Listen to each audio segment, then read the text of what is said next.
ഈ കോളേജിലേക്ക് വരുമ്പം എങ്ങനെയാണ് ഈ എന്താ പറയാ പാട്ട് കോമ്പറ്റീഷൻസിലൊക്കെ ഒരുപാട് പങ്കെടുക്കുമായിരുന്നു അതോ? എനിക്ക് സത്യത്തിൽ ഞാൻ കോളേജിൽ വരെ പഠിക്കുമ്പോഴും കോളേജിൽ പഠിക്കുന്ന വരെയും അല്ലെങ്കിൽ ഇതൊരു പ്രൊഫഷനായിട്ട് എടുക്കണ വരെയും ഞാൻ കൂടുതൽ ക്ലാസിക്കലാണ് പാടിയിരുന്നത്. അപ്പോൾ നോർമലി ക്ലാസിക്കൽ സിംഗേഴ്സ് ആകുമ്പോൾ നമ്മൾ അധികം റേഞ്ചിലല്ല പാടുക, കുറച്ച് ബേസ് ആയിട്ടുള്ളൊരു, അതായത് 5 കെട്ട എന്നൊക്കെ പറയും, ജിയിലൊക്കെയാണ്. അപ്പോൾ ജി ഒക്കെ ആയിരുന്നു എൻ്റെ അന്നത്തെ മാക്സിമം ശ്രുതി. അപ്പോൾ ഞാൻ വിചാരിക്കുന്നത് എനിക്ക് ഫിലിം സോങ്സ് ഒന്നും അങ്ങനെ പാടാൻ പറ്റില്ല, അപ്പം അങ്ങനെ ഒരു തോന്നലായിരുന്നു അന്നുണ്ടായിരുന്നത്. പിന്നെ യാദൃശ്ചികമായിട്ടാണ് PR മുരളി എന്ന് പറയുന്ന മ്യൂസീഷ്യൻ ത്രൂ ആണ് ഞാൻ ഈ ഒരു ഫീൽഡിലേക്ക് വരുന്നത്. എനിക്ക് തോന്നുന്നു ആൽബം സോങ്സിലൂടെയാണ്.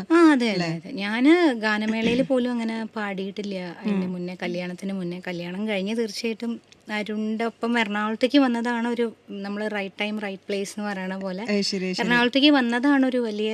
അപ്പൊ ഈ ആൽബം സോങ്സ് എനിക്ക് തോന്നുന്നു ദൈവം തന്ന അതാണോ? അത് മൂന്നാമത്തെ പാട്ടാണ്. അതിന്റെ മുന്നേ 1-2 അമ്പലത്തിന്റെ നടയിൽ വെച്ചിട്ട് പാടിയ ഒരു പാട്ട്, ആൽബം സോങ്, അതായത് ഫസ്റ്റ് സോങ് തോന്നുന്നു അല്ലേ? അത് നന്ദഗോപനന്ദന എന്ന് പറഞ്ഞിട്ട് ഒരു പാട്ടാണ് ഞാൻ ആദ്യം പാടിയത്. പിന്നെ അത് കഴിഞ്ഞ് വേറൊരു പാട്ട്, പിന്നെ അല്ലാതെ പുറമേന്ന് അത് ട്രാക്ക് ഞാൻ കുറെ ഇങ്ങനെ പാടിയിരുന്നു ആദ്യം. അപ്പൊ അവര് ഒരു സിനിമയ്ക്ക് വേണ്ടിയിട്ടുള്ള ട്രാക്കാ?